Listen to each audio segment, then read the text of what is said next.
السلام علیکم ناظرین، AQ نیوز چینل میں آپ کا خیر مقدم ہے۔ نظر ڈالتے ہیں آج کی اہم تفصیلات پر۔ ناظرین، مزید اپڈیٹس کے لیے AQ نیوز چینل کو سبسکرائب کریں اور ویڈیوز کو لائک اور شیئر ضرور کریں۔ شکریہ کہ انہوں نے مجھے آنے کی دعوت دی، اور یقیناً آپ تمام کا یہاں پر ہم کو مدعو کرنا یہ اس بات کا پیغام دیتا ہے، نہ صرف تلنگانہ میں بلکہ پورے ملک میں، کہ بیکورڈ کلاس کے ساتھ مسلمانوں میں جو بیکورڈ کاسٹ ہیں وہ ہم تمام آپ کے ساتھ کھڑے ہیں۔ ہمارے آپ کی ہمارا تعلق مختلف سیاسی پارٹی سے ہو سکتا ہے، مگر جہاں تک بیکورڈ کلاس کی جدوجہد، بیکورڈ کلاس کے تعلق سے سماجی انصاف کی بات ہے، میں آپ کو پورا یقین دلاتا ہوں، تیقن دیتا ہوں کہ ہم آپ کے ساتھ کھڑے ہیں،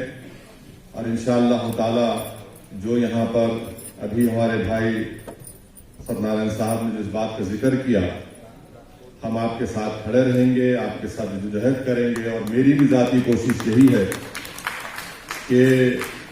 اس بات کو ہم تمام کو سمجھنا ہے کہ یہ جو شک کی سیاست سے ہم کو نکل کر ایک بھروسے کی سیاست کرنے کی ضرورت ہے۔ کمپٹیشن کی جگہ ہم کو کوآپریشن کی سیاست کرنے کی ضرورت ہے، اور MIM پارٹی یہی چاہتی ہے کہ شک کی سیاست سے مٹ کر ایک اعتماد اور بھروسے کی سیاست کریں، اور کمپٹیشن کی جگہ ہم لوگ کوآپریشن کی جو پالیٹکس کریں گے تو اس سے یقیناً بیکورڈ کلاس کے، شیڈول کاسٹ کے، شیڈول ٹرائب کے تمام طبقوں کو اس سے بہت بڑا فائدہ ہوگا۔ اور میں ایک ذمہ دار کے طور پر آپ سے یہ کہنا ہوں کہ ہم آپ کے ساتھ کھڑے ہیں۔ میں یہ بات اس لیے بھی کہہ رہا ہوں کہ پارلیمنٹ میں، راجیہ سبھا میں گورنمنٹ آف انڈیا نے ایک فگر دیا ہے کہ موجودہ 457 کتنے سیکرٹریز، ایڈیشنل جوائنٹ سیکرٹریز اور ایڈیشنل سیکرٹری ہیں۔ یہ گورنمنٹ آف انڈیا کا ڈیٹا ہے، جس میں یہ بتایا گیا کہ صرف 20 شیڈول کاسٹ کے جوائنٹ سیکرٹری، ایڈیشنل سیکرٹری ہیں، 17 شیڈول ٹرائب کے ہیں، اور 19 OBC کے ہیں۔ آپ خود سوچئے کہ اس کا ذمہ دار کون ہے؟ یقیناً ذمہ داری ہم تمام کی عائد ہوتی ہے، اور اس لیے اس ناانصافی کو ختم کرنا بہت ضروری ہے۔ وہیں پر سینٹرل یونیورسٹیز میں آپ جانتے ہیں کہ 313 پروفیسر کے پوسٹ میں خالی آپ کے 9 OBC پروفیسرز کا اپائنٹمنٹ ہوا، اور یہ پورا ہمارے ملک میں جو ریزرویشن کی جو بحث ہوتی ہے،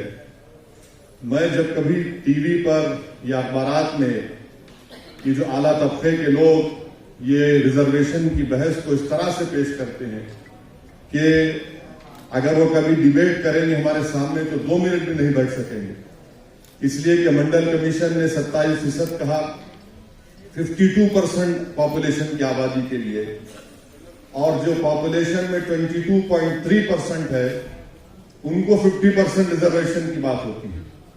تو یہ تمام چیزیں ہیں، ہم امید کرتے ہیں کہ گورنمنٹ آف انڈیا جلد سے جلد سوشل اکنامک کاسٹ سینسس جو ہوا اس میں کاسٹ پرسنٹیج کی لسٹ کو گورنمنٹ آف انڈیا، مودی سرکار فوراً جاری کرے، اس لیے کہ تب جا کر بیکورڈ کلاس کو پتا چلے گا کہ ان کا پرسنٹیج کیا ہے۔ اور ساتھ ہی ساتھ میں آپ کو ایک بات یاد دلانا چاہتا ہوں، ہمارے تمام دوسرے جو BC کارپوریٹر جو بھی نیولی الیکٹڈ ہیں، چاہے BJP کے ہوں، TRS کے ہوں، MIM کے ہوں، کانگریس کے ہوں، 3 جنوری کو ہر سال ہم لوگ ساوتری بائی پھولے کا یادگار مناتے ہیں۔ میں آپ کو یاد دلانا چاہتا ہوں کہ جب مہاتما جیوتراؤ پھولے اور ساوتری بائی پھولے کو ان کے والد نے اپنے گھر سے نکال دیا تھا، کیونکہ ان کا ایک ریفارمسٹ ایجنڈا تھا، ایک غیر معمولی انقلابی ایجنڈا تھا، تو اس وقت ان دونوں کو، مہاتما پھولے کو اور ساوتری بائی پھولے کو، کس نے اپنے گھر میں بلا کر کہا کہ ہمارے گھر میں آپ اسکول چلائیے؟ اس عورت کا نام فاطمہ شیخ تھا۔ اس لیے ہم کو یہ بھی یاد رکھنا ہے کہ اگر ہاتھ اور ہم مل کر جس طرح سے فاطمہ شیخ نے